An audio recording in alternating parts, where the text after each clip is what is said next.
Good evening, friends. I am Aman Kumar. Welcome you again at the platform Chahal Academy, and we are here in the 22nd session of our Indian history. And आज जो friend हम लोग देखने वाले हैं ये ancient history का 22nd session है. तो हमारे सेशन से जो भी लोग जुड़े हुए हैं हिस्ट्री का जो एमसीक्यू डेली बेसिस पे प्रैक्टिस करना चाहते हैं, डेली 15 क्वेश्चन में लेकर आता हूं आपके लिए चहल एकेडमी के ऑनलाइन प्लेटफॉर्म यूट्यूब चैनल पर. तो आप इसको देखना ना भूलें. और चलिए इसी के साथ हमारा आज का सेशन जो हम स्टार्ट करते हैं वो हमारा है. Our today's session is the first question of today's session is The fourth Buddhist Council was held in Kashmir during the reign of which king? किस राजा के समय हुआ था? फ्रेंड्स मैंने आपको बताया था ये हुआ था कनिष्क के समय. Because here it is written fourth Buddhist Council during the period of Kanishka है ना. तो यहाँ पे किसके काल में होगा? ये ऑप्शन सी हो जाएगा. और वसुमित्र जो थे इसके अध्यक्ष थे इस काउंसिल के. Next, where the word stupa has been used for the first time. Stupa का जो फर्स्ट टाइम हम लोग को कहां पे मिलता है मेंशन फ्रेंड्स? तो friends we get to know about the stupa in the Rigveda. Rigveda में ही पहली बार स्तूप शब्द का यूज किया गया है फ्रेंड्स. और इसी के साथ हमारा अगला क्वेश्चन है The stupa site which is not connected with any of the incidents of the Lord Buddha. Friends आपको पता होगा कि लॉर्ड बुद्धा के लाइफ के सारनाथ में पहला उपदेश जो है वो दिया है उन्होंने. बोध गया में ज्ञान की प्राप्ति हुई. कुशीनगर आपके जन्म मृत्यु से रिलेटेड है. सांची जो होगा friends, Sanchi will be the right answer of this question. Sanchi जो है गौतम बुद्ध, सांची जो है ना, सांची से इनका कोई लेना देना नहीं है. Because after the death of the Buddha Ashoka के समय सांची स्तूप का निर्माण करवाया गया था. ये इंपॉर्टेंट है, ये आपको याद रखना है. चलिए इसी के साथ हमारा जो अगला क्वेश्चन है friends, where is the highest Vishwa Shanti Stupa in the world located in Bihar. Bihar में पूछ रहा है. बिहार का हाईएस्ट कहां पे है? आपको मैंने बताया था फ्रेंड्स. अभी भी रिसेंट में एक और नया चीज यहां पे आया है, राजगीर में है ना. ये राजगीर में होगा. और एक है केसरिया स्तूप. केसरिया स्तूप है ना, केसरिया स्तूपा राजगीर में जो है. इसी के साथ ये सारी चीजें. चलिए, which is the correct chronological order of the following stupas. निम्नलिखित स्तूपों में से सही क्रम कौन सा है? ये तो बहुत इजी क्वेश्चन है, ये हम लोगों ने क्लास में भी किया है फ्रेंड्स. सबसे पहला जो है वो भरूच है, फिर सांची है, फिर अमरावती, फिर धामेक है ना. ये इंपॉर्टेंट है, ये आपको याद रखना है. भरूच, सांची, अमरावती और धामेक. तो ये पूरा का पूरा है, ये आपको याद रखना है. तो A will be the right answer of this question है ना. भरूच, सांची, अमरावती और धामेक. चलिए इसी के साथ हमारा जो नेक्स्ट क्वेश्चन है friends, who taught the 4 noble truth. 4 noble truth के बारे में किन्होंने बताया है? इसका सही उत्तर क्या होगा? इसका होगा बुद्धिज्म ने. गौतम बुद्धा ने इसके बारे में बताया है. 4 जो ट्रुथ है ना, 4 नोबल सत्य. कौन कौन सा? ये आप कमेंट करके जरूर बताइएगा कौन कौन सा. चलिए इसी के साथ हमारा जो अगला क्वेश्चन है friends, our next question is Anatmavada है ना. अनात्मवदा जो है ये अनात्मा किसका सिद्धांत है? जल्दी से बताइए फ्रेंड्स, ये किसका सिद्धांत है? अनात्मा का. ये होगा फ्रेंड्स आपका बुद्ध धर्म का ही है. आत्मा में बिलीव नहीं करते ये लोग है ना. आत्मा इसमें बिलीव नहीं करते, तो इसका सही उत्तर हो जाएगा बुद्ध. चलिए इसी के साथ हमारा 8 क्वेश्चन है. महायान मीन्स. महायान मीन्स जो है श्रेष्ठ या महान वाहन. इसका सही उत्तर क्या होगा? Option C will be the right answer of this question. इसका होगा आपका श्रेष्ठ वाहन. श्रेष्ठ वाहन या सुपीरियर और द ग्रेट जो है व्हीकल ये है. आपको पता है कि बुद्धिज्म 2 यान में टूटा था. एक का नाम था हीनयान, एक का नाम था महायान. और ड्यूरिंग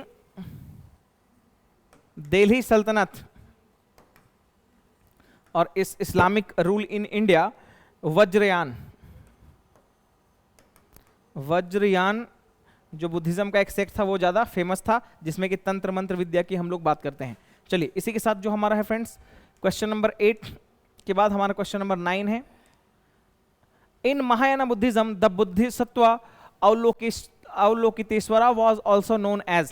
जल्दी से बताइए इसका क्या नाम है? क्या इन्हें पद्मपानी बोलते हैं इनको क्या बोलते हैं, जल्दी से बताइए। महायान बुद्ध में बोधिसत्व अवलोकितेश्वरा को भी कहा जाता है, इसका सही उत्तर क्या होगा, पद्म पानी को। पद्म पानी, Padmapani will be the right answer of this question. Option C will be the right answer of this question friends. चलिए इसी के साथ जो हमारा क्वेश्चन नंबर 10 है उसमें आते हैं हम लोग। With reference to the cultural history of India, which one of the following is the correct description of the term Paramita, है ना। परमिताज जो है भारत के सांस्कृतिक इतिहास के संदर्भ में निम्नलिखित में से कौन सा शब्द पारमिता का सही वर्णन है। सूत्र शैली में लिखे गए सबसे प्राचीन जो धर्मशास्त्र हैं, इसका क्या हो जाएगा आंसर, ये तो नहीं है। Philosophical schools that did not accept the authority, sutra, ये भी नहीं है। Perfections whose attainment led to the Bodhisattva path, ये सही है फ्रेंड्स। मतलब वे सिद्धियां जिनकी प्राप्ति से बोधिसत्व मार्ग की प्राप्ति होती है, will be the right answer of this question and this is the question number, answer number C. C will be the correct answer of this question. Now question number 11, identify the features that distinguish Mahayana from Hinayana Buddhism from the following. निम्नलिखित में से उन विशेषताओं की पहचान कीजिए जो महायान को हीनयान से अलग करती हैं। इसका सही उत्तर क्या होगा फ्रेंड, जल्दी बताइए कौन सा होगा इसका। देखिए फ्रेंड्स, आपको मैं बता देता हूं, जो बुद्ध की मूर्तियां हैं, सबसे पहले बुद्ध की मूर्तियां जो है ना, हीनयान महायान को हीनयान से अलग करती हैं। बुद्ध की मूर्तियां और संस्कृत ग्रंथ, है ना, चैत्य और स्तूपा है सब में, लेकिन इसका आंसर होगा 1 and 4। मतलब इसका सही उत्तर हो जाएगा 1 and 4 and option B will be the right answer of this question. चलिए इसी के साथ हमारा जो अगला क्वेश्चन है फ्रेंड्स, निम्नलिखित कथनों पर विचार करें। Consider the following statements. Mahayana sect of Buddhism is centred around the symbolism and personality of Buddha. Buddha धर्म का महायान संप्रदाय बुद्ध के प्रतीकवाद और व्यक्तिगत या व्यक्तित्व के इर्द गिर्द केंद्रित हैं। इसका सही उत्तर क्या होगा फ्रेंड्स, इसमें देख लेते हैं। ये तो गलत स्टेटमेंट लग रहा है। कंसीडर द फॉलोइंग, ये तो गलत है ना। Mahayana scriptures and are written in Pali and are founded on Tripitaka, ये भी गलत है। Mahayana sect of Buddhism stress righteous action and the law of karma, ये भी गलत है। तो फ्रेंड इसका सही उत्तर होना चाहिए इनमें से कोई भी नहीं। None of the above will be the right answer of this question. इसको एक बार आप चेक कर लीजिएगा, रीचेक। चलिए इसी के साथ हमारा जो है क्वेश्चन नंबर 13 जो है फ्रेंड्स, वो है विच one of the following rulers did not contribute towards the expansion of Buddhism. निम्नलिखित में से किस शासक ने बुद्ध धर्म के विस्तार में योगदान नहीं दिया। जल्दी से बताइए इसका सही उत्तर क्या होगा। अशोक ने दिया, हर्षवर्धन ने भी दिया, कनिष्क ने, लेकिन पुष्यमित्र शुंग इसका सही आंसर होगा। एक चीज, एक प्रकरण मिलता है हम लोगों को, जो पुष्यमित्र शुंग है ना, डेस्ट्रॉयड मेनी स्तूपास,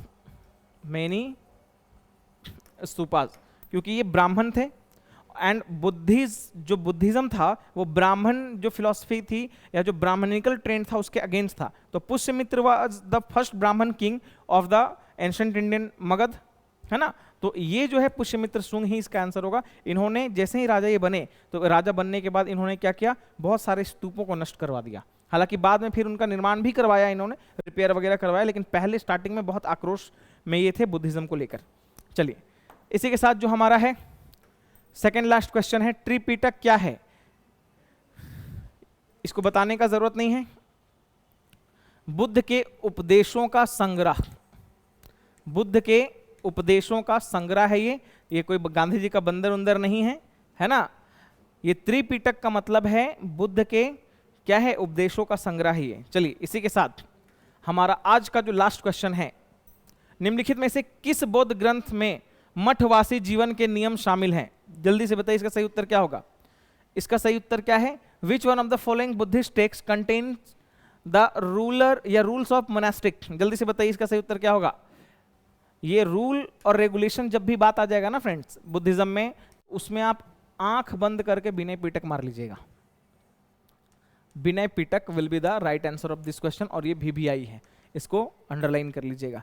तो फ्रेंड्स आज के लिए इतना ही, हम लोग 15 क्वेश्चन आज का कर चुके हैं। कल फिर हम लोग मिलेंगे 23rd सेशन में, and we will be doing all the sessions in appropriate time. हो सकता है कि 1, 2, 3 क्लास आपको ना मिल पाए दीपावली और छठ की छुट्टी के लिए, मतलब हम भी घर जाएंगे और बहुत सारे लोग हैं, तो हो सकता है फिर, लेकिन फिर से 1 नवंबर से ये सारी चीज़ें आपको रेगुलर मिलेगी। लेकिन मैं कोशिश करूंगा कि हर दिन का वीडियो आपको यूट्यूब पर मिलता रहे। Thank you, all the best.